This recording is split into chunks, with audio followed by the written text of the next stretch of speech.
never slow up, no I don't take shit. I got no love for the fakeness. If you wanna play tough and wanna hate this, I'll always show up. I don't ever slow up, no I don't take shit. I got no love for the fakeness. If you wanna play tough and wanna hate this, I'll always show up and make a statement. I don't ever slow up, no I don't take shit. I got no love for the fakeness. If you wanna play tough and wanna hate this, I'll always show up and make a statement. Everything. Pengamat MotoGP, Carlo Pernat, menyindir halus tim Honda yang harusnya membuat dua jenis motor berbeda, demi keselamatan karir mereka dari krisis. Honda tidak habisnya menjadi bahan perbicaraan di ranah MotoGP, seiring prestasi tim pabrikan Jepang itu yang menurun drastis.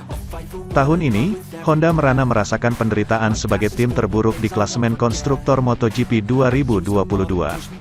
Honda terdampar di dasar klasemen, bahkan kalah dari tim-tim baru seperti KTM dan Aprilia. Anggapan bahwa motor Honda hanya khusus untuk Marc Marquez memang bukan rahasia lagi. Berulang kali Marquez ganti rekan satu tim, berulang kali pula hanya dia yang mampu menjinakkan motor RC213V. Parahnya, di akhir musim 2022 ini, malah Marquez mulai mengungkap kesulitannya menaklukkan motor Honda. Marquez merasa motor Honda sudah agak sulit dikendalikan. Tak ayal arah pengembangan motor Honda mulai disorot. Pengamat MotoGP Carlo Pernat, menyindir pabrikan Honda tentang motor mereka yang sulit diadaptasi oleh pembalap selain Marc Marquez. Jika saya adalah bos Honda, saya akan melakukan dua pengembangan motor berbeda, kata Carlo Pernat dikutip Sportfit dari GP1 Italia. Karena tidak ada yang bisa mengendarai motor yang sesuai dengan arah pengembangan yang ditujukan untuk Marquez. Honda harus bekerja dua kali lebih keras, mengandalkan Marc untuk membuat motor sesuai keinginannya dan satu lagi untuk pembalap lainnya, jelas Pernat. Di sisi lain, legenda MotoGP, Dani Pedrosa menyebut Marc Marquez suka emosian dan pantas jadi alat pansos. Hal itu tidak terlepas dari temperamen sang Marc Marquez, saat menunggangi kuda besinya. Sematan pembalap terbaik dunia pantas Marc Marquez dapatkan atas prestasinya. Peraih 6 trofi juara dunia MotoGP ini selalu menarik perhatian publik sejak debut musim 2013. Bahkan, 1 tahun setelahnya, Marquez tampil sempurna dalam 13 balapan. Hingga kini rekor tersebut belum pernah terpatahkan sama sekali. Tetapi, 2 musim terakhir Marquez terus absen akibat cedera. MotoGP tentu sangat membutuhkan sang bayi alien untuk meningkatkan minat penonton. Ketergantungan MotoGP kepada Marquez membuat Dani Pedrosa buka suara. Dani Pedrosa sebut Marc Marquez suka emosian dan pantas jadi alat pansos MotoGP. Sementara itu, pembalap Yamaha Factory Racing, Franco Morbidelli, menganggap wajar jika penonton kurang menghargai apa yang sedang diperjuangkan rider MotoGP pada musim yang berat. Mereka tidak peduli alasan di balik kesulitan tersebut.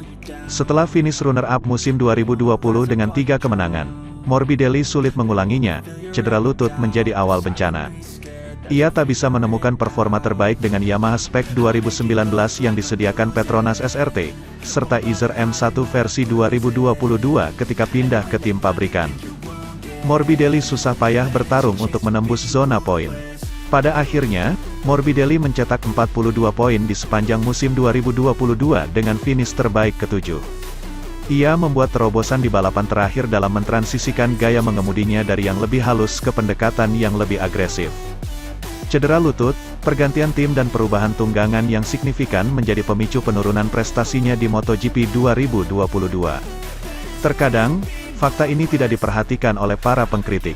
Saya merasa seperti pembalap yang lebih baik, katanya di Valencia ketika diminta motorsport.com untuk membandingkan caranya berkendara sekarang dengan ketika dia menjadi runner-up 2020.